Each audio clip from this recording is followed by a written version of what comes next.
So that Comfortstar unit is gone, and I think this is where the box came with it.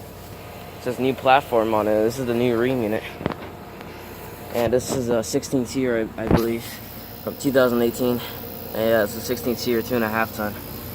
Wow, this is a nice unit after all. Rheem, and this one has a clip and scroll compressor.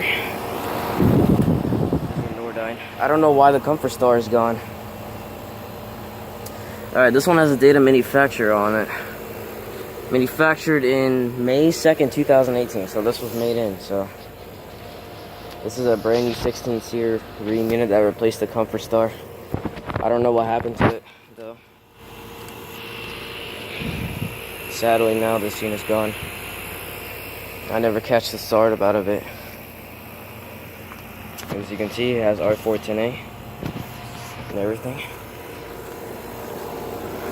But I'm gonna try and catch the start up next time if I ever come over here. This looks like my cousin's 2017 Brood unit, and I believe that sounds the same thing. If I can go get it running. So yeah, thank you for watching. This is where the box came with it.